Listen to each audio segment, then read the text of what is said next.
ครับในแคว้นล้านนาโบราณนั้นนะครับกว้างใหญ่ไพศาลนะครับ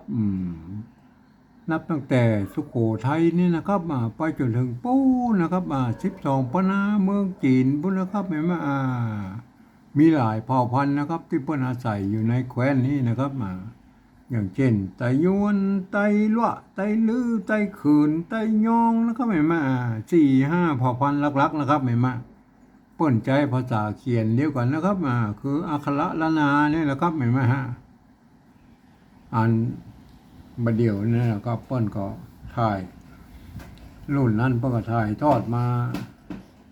ภาษาละนากันมาตามสายของเปิ้นนะครับมาถึงบดเดียวนี่มัน9 รุ่น10 รุ่น20 รุ่นก็ไปแล้วนะครับโอ้โหนับเป็นกี่รุ่นเป็นกี่รุ่นแล้วนะครับมันก็อย่างว่านะครับมาถึงบัดเดียวนี่มันโหก่อนหมดแล้วนะครับบอกโหไฟเป็นไฟแล้วนะครับเห็นไหมก็อันภาษาละนานั่นแหะบางกรรมนะครับส่วนใหญ่แล้วมันก็จะเหมือนกันนะครับบางกรรมมันความคิดเห็นมันแตกต่างกันนะมันบ่เหมือนกันนะครับเราจะไปฟังว่าเดี๋ยวนะครับว่าวันเปิดเขียนผิดเขียนถูกนะครับเรามาวิเคราะห์กันเลยนะครับตามหลักภาษาละนานะครับเห็นไหมก็ว่ากันไปตามหลักนะครับ วันนี้มันจะถึงคำว่าแวบนะครับแวบแวบแวบแวบมันเห็นแวบแวบนั่นแหละแล้วก็เห็นแวบแวบนั่นแหละหันแวบแวบนั่นแหละก็หันแวบแวบมาแวบแวบแวบแวบแวบแวบนั่นแหละก็กับแวบนั่นแหละครับแวบนี่มันเสียงตีนะครับเสียงตีนะครับมันก็แวะสิ่งที่มันจะต้องใช้ตัววะนะครับเห็นไหมวะตัววะนะครับถ้าใช้ตัววะมันก็แวบไปนะครับมันแวบไปนะครับใช้ตัววะนะครับอันก็แวบนี่มันก็เสียงตีนะครับมันจะใช้ได้ไม้2 อย่างนะครับไม้แกะก็ไม้แก่นะครับเห็นไหมอันนี้ไม้แก่นะครับไม้แก่ไม่แกะก็ยังเขียนได้นะครับแวบนะครับแวบนะครับ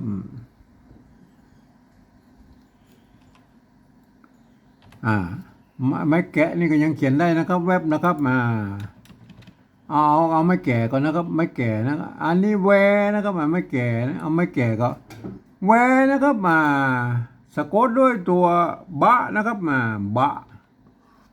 อันสะกดอย่างนี้เพิ่นบอกว่าอันไม้อยู่ตรงหน้านะครับสระมันต้องอยู่ตรงลุ่มนะครับทีนี้มันจะต้องไปไว้ตรงลุ่มมันก็จะต้องเป็นหางครับหางบะนะครับเห็นไหมไว้ตรงลุ่มเนี่ยเป็นหางบะนะครับเห็นไหมเป็นหางบะนะครับอันนี้มันอ่านว่าอะไรนะครับแวบนะครับแวบแวบปองนะครับแวบปอง มันได้เสียงโทปกตินะครับแวบแวบแวบแวบอันแวบแวบแล้วก็หันแวบแวบมันจะเสียงตีนะเสียงตีก็ใส่แวบมันก็มันอันนี้มันความจริงใส่ไม่ซัดนะครับไม่ซัดไม่ซัดทีนี้มันก็แวบมันก็อาจจะ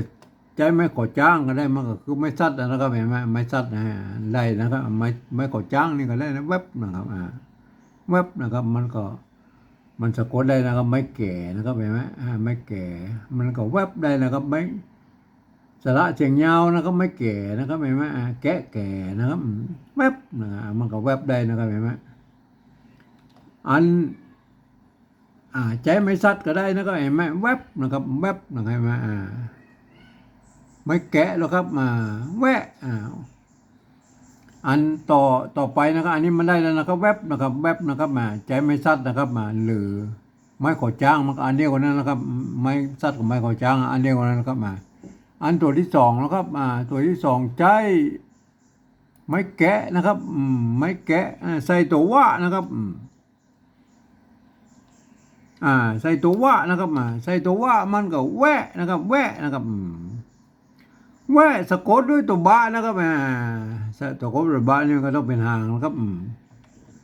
มันก็แวบนะฮะมันแวะนะครับแวะใส่ตัวบะก็แวบนะครับจะแบบนี้มันก็แวบนะครับจะนี้มันก็แวบนะครับมันก็เขียนได้หลายๆแบบนะครับไม้สัตว์นี่มันจะเปลี่ยนเป็นไม้ขอจ้างยังได้นะครับเห็นไหมมันก็อันเดียวกันนั่นนะไม้สัตว์กับไม้ขอจ้างอันเดียวกันนะแวบนะครับแวบก็บ่ยากนะครับการเขียนภาษาละนานะมันจะยากตอนนี้ว่าเราอ่าจะไปขยายความเมื่อคนอื่นในหูทหารตัวนี่ก็มันยากตอนนี้แหละครับแม่มันคนเปิ้นอ่านมาออกแล้วครับอย่างเงี้ยเปิ้นมาเรียนกันมานะครับเราจะต้องใช้ภาษาอื่นๆนะครับมาเขียนนะครับเป็นภาษาละนาของเราเนี่ยนะครับมันอันภาษาที่มันใกล้เคียงภาษาละนาหน่อยก็คือภาษาไต้นะครับภาษาไทยนะครับมันเกิดมาจากที่เดียวกันเนาะมาป้อกับรามคำแหงนะป้อกับรามคำแหงที่เดียวนี่นะครับเห็นไหม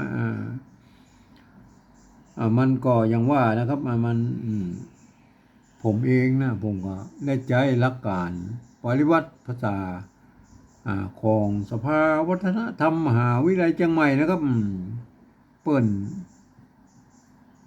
ตกลงกันไว้เมื่อปลายปี28นะครับเปิ้นตกลงเอาไว้ว่านะครับการที่จะเอาภาษาไทยเนี่ยนะครับมาสะกดเขียนหรือปริวัตินั่นนะเป็นภาษาละนาเนี่ยนะครับกระทำได้อยู่3แบบนะครับหรือ3ระดับนะครับไม่คือแบบที่1นะครับ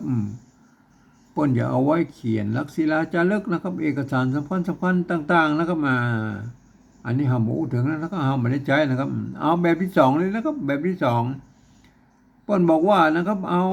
ยืมมาวักสอนไทยนะครับมาปรับเทียบเมื่อเป็นอักขระละนานะครับแล้วก็ประกอบกรรมกันไปกับแบบภาษาไทยนะครับผสมผสานกันไปนะครับบางครั้งไม้หรือสระมันมาตรงมาตัดกันก็สามารถบูรณะกำชับได้นะครับเห็นไหมก็อย่างว่านะครับเวลาอ่านเนี่ยมันจะยากตอนนั้นนะครับเพราะว่าคนทั่วไปบ่สามารถเข้ามาอ่านได้นะครับเพราะว่าท่านจะนึกเสียว่านะครับไอหน้าตามันแบบภาษาไทยนั่นนะครับก็ต้องนึกถึงว่าเป็นอักขระละนานะครับอย่างเช่นตัวนี้เห็นไหมเนี่ยเราหันเป็นสระเอนะครับเห็นไหมท่านต้องมห่อมันเป็นไม่แก่นะครับมันอย่างเงี้ยนะมันก็เลยคนทั่วไปมาเข้ามาอ่านมันจะผิดเพี้ยนนะครับอันนี้เอาไว้สำหรับคนที่เพิ่นเรียนภาษาละนาอ่านตัวอันเอามาเอาเทียบก่อนนะเขาเทียบมาก่อนไม่แก่นะครับแบบที่2เนี่ยไม่แก่ก็เอาสระเอนะครับมาเทียบเนี่ยตัววะนะครับตัววะหางบะเห็นไหมหางบะกับบอใบไม้นะครับบะหางบะไม้ซัดเลยไม้ซัดก็ไม้ขอจ้างนะครับเห็นไหมไม้ขอจ้างนะครับแวบนะเห็นไหมท่านต้องหันว่าอันนี้ไม้แก่นะตัววะนะครับไม่ซัดนะครับเห็นไหมอันนี้ตัวบะนะครับเห็นไหมหางบะนะครับอ่านว่าแวบนะครับเห็นไหมอันตัวที่2นะครับอันตัวที่2นะครับไม่แก่ไม่แก่กับสระเอเนี่ยตัววะนะครับตัววะนะครับตัวบะนะครับไม่หางบะเนี่ยมันก็คือตัวบะนะครับตัวบอใบไม้นะครับเอาบอใบไม้มาเทียบเป็นบะนี่นะครับไม้กะนะครับอันนี้ท่านคนทั่วไปมาอ่านมาบ่ใจอ่านว่าเวบะนะครับไม่ใช่นะครับอ่านว่าแวบนะครับแวบนะครับเห็นไหมต้องอ่านนี่ไม่แก่นะตัววะนะครับตัวบะนะครับเห็นไหม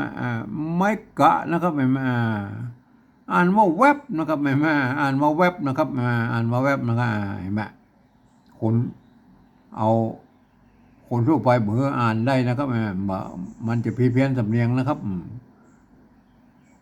อันคนทั่วไปนั่นนะเอาเพื่อไปอ่านในภาษาปริวัติแบบที่3มุนะครับหลักการพวกก็มีอยู่ว่านะครับหลักการไม่มีอยู่ว่านะครับ ฟัง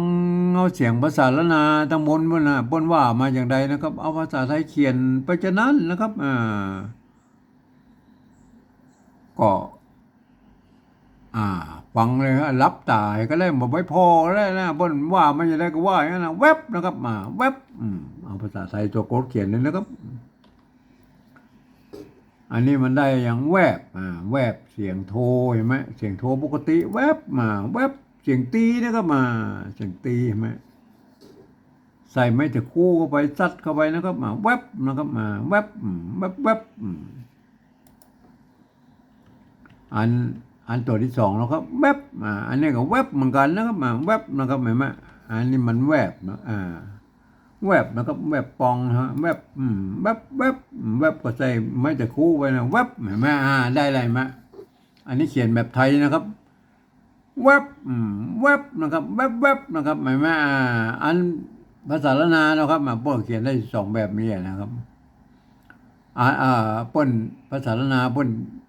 ปฏิวัติแบบที่สองนะพวกเขียนได้สองแบบนี้นะครับหมายว่าป้นเทียบมานะครับป้นเทียบมาจากภาษาละนาที่เก้าเงาป้นนะครับท่านจะต้องเป็นคนที่เรียนภาษาละนามาอ่านนะครับ อ่านว่าเว็บนะครับอ่านว่าเว็บนะครับเห็นไหมอันภาษาละนาเก้าเงาตังบนนะครับพวกก็เขียนได้อยู่สองแบบนี่นะครับอันท่านจะใจไม่แก่ก็ได้นะครับหรือใจไม่แกะเห็นไหมใจไม่แกะไม่แก่ฮะที่จะเขียนเว็บไหนไหมตามที่ผมหลักการที่ผมอธิบายไปเบื้องต้นนะครับขอท่านไปทบทวนกันนะครับวิเคราะห์กันนะครับว่ามันเขียนได้จะได้นะครับก็ท่านก็ไปศึกษานะครับครับวันนี้ผมขอบรรยายเพียงแค่นี้นะครับ